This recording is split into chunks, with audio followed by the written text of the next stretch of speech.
Kool-Aid vodka ice cubes, because I know you wonder, what the hell is that in that glass? I was wondering the same thing, and then I realized I made it. Okay, so we start off with some water and some Kool-Aid, okay? Now, it's Kool-Aid. You need sugar. What is Kool-Aid without sugar?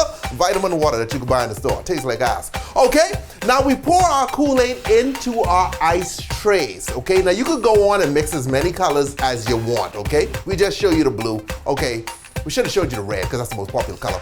Okay, so now we have our Kool-Aid ice cubes, which we drop into our glass. Get some nice layers going on, a lot of pretty colors, because I'm telling you right now, you put this in a glass and you walk around the club, everybody be staring at you, wanting your drink, because it is so damn pretty, okay? You got a rainbow in your hands. Hit that with a little bit of vodka, okay? And then we come behind that vodka, that's a lot of vodka, a lot of mercy. Come behind that with some Sprite, all right?